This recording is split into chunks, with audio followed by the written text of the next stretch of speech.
Zavardy Official. Click here to subscribe.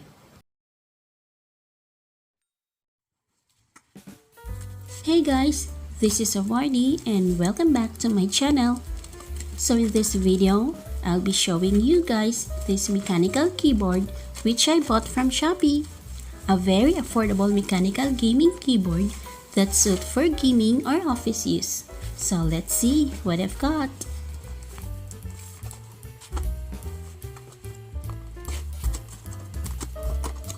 This mechanical keyboard cost only $770 plus shipping fee. It's super affordable.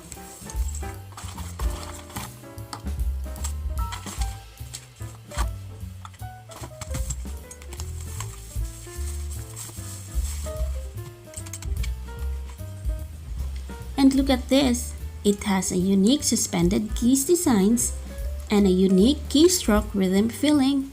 It's well built, solid, and heavy that gives you an excellent experience upon using this keyboard.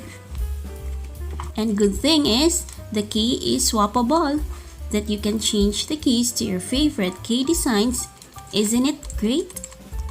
And before buying this keyboard, you can choose to what color of the switches, like blue, brown, and black.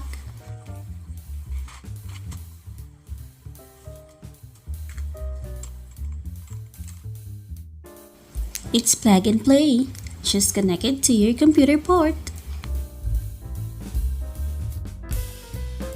And now you can play your favorite computer games or doing office works. This keyboard provides extra space for your mouse and allows your shoulders to be comfortably positioned.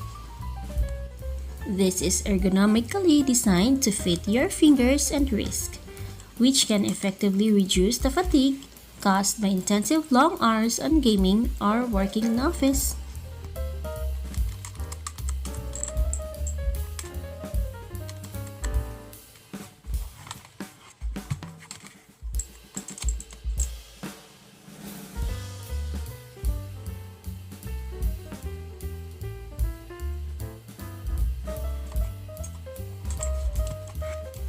By the way, you can lower down the light of the keyboard.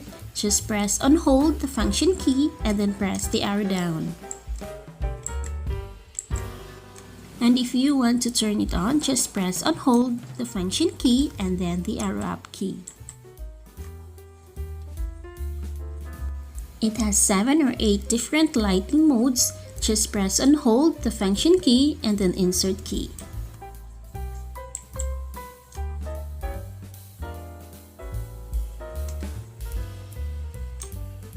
And then the second lighting mode will show up.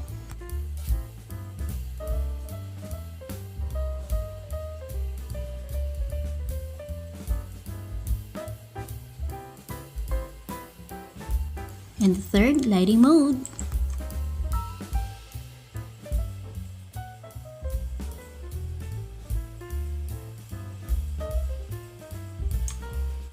And the fourth lighting mode.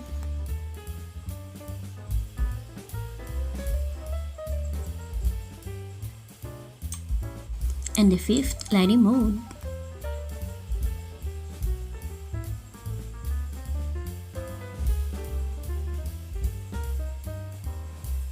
And the sixth lighting mode.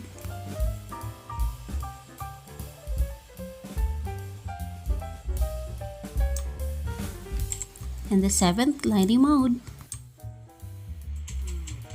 And now, so good to see he's enjoying his game with this new keyboard.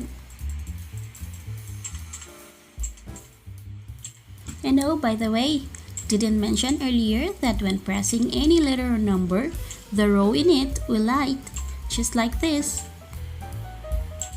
And the only thing that I don't like in this keyboard is that it's a little bit noisy when you're typing, but that's okay, it still serves its purpose.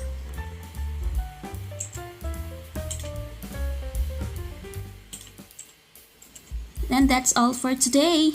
Thank you guys for watching and hope to see you next time.